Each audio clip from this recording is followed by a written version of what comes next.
A dentist once convinced President Roosevelt to fund a plan to strap tiny incendiary bombs to over 1,000 live bats per bomb casing and drop them over Japan from airplanes. This wasn't a joke pitch or a footnote in some crank's diary. It went through formal military review, survived scrutiny from actual bat biologists, and got real money and years of development time. The president's own note on the file said in writing that the man behind it is not a nut.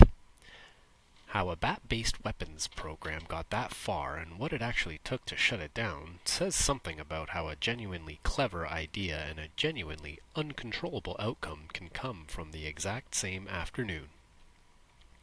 In December 1941, a dental surgeon and part-time inventor named Little Doc Adams visited Carlsbad Caverns in New Mexico and watched millions of bats stream out of the cave at dusk. When he heard about the attack on Pearl Harbor days later, that image stuck with him and turned into a weapons concept. His idea? Pack a bomb casing with over 1,000 live bats, each one fitted with a small, timed incendiary device.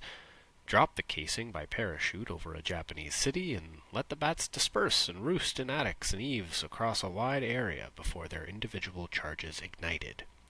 It was, on paper, a genuinely clever distribution mechanism, using a living creature's own instinct to solve the actual hard part of incendiary warfare, which is spreading small fires across a huge dispersed area instead of concentrating one big one. The engineering got specific fast.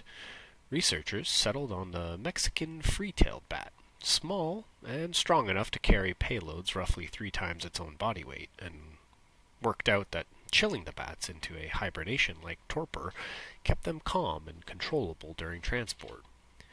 The actual incendiary device was developed by chemist Louis Pfizer, the same chemist behind napalm itself, who built a small napalm gel capsule with a time delay fuse specifically sized for a bat to carry. And it wasn't dismissed. It went straight up the chain.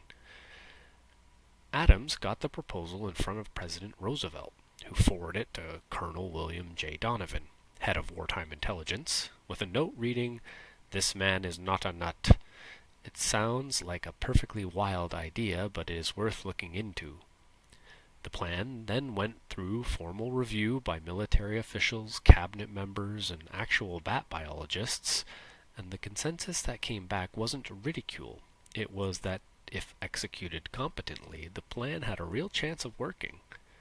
In 1943, the Marine Corps took it over and gave it a name, projectxray. The final bomb casing was a 5-foot sheet metal tube holding 26 round trays stacked inside it, carrying 1,040 hibernating bats total, each one wired up with its own tiny incendiary charge before the casing was ever loaded onto a plane. This is the President of the United States personally vouching in writing for a plan to weaponize bats, and professional scientists agreeing the underlying mechanism actually checked out. The theory held up. The first live field test did not. During testing, a batch of live, fully armed bats was accidentally released at the brand new Carlsbad Army Air Corps Auxiliary Airfield in New Mexico. They did exactly what the plan predicted bats would do. Dispersed, found shelter in eaves and structures, and their incendiary charges detonated right on schedule. The result was that the bats burned the newly built base to the ground, proving the weapon's core mechanism worked perfectly, just against the wrong target, entirely by accident. A program built around precise, controllable destruction had just demonstrated unintentionally exactly how uncontrollable it actually was. The Navy took the program over from the Marines and kept developing it for another year, but by late 1944, with no combat deployment yet achieved, the Navy canceled projectxray outright. Many of the people involved believed the real reason wasn't that the bats had failed, it was that the country's most secret, most resourced weapons project was reaching its final stages at the same time, and funding, attention, and specialized personnel were being pulled towards the Manhattan Project instead.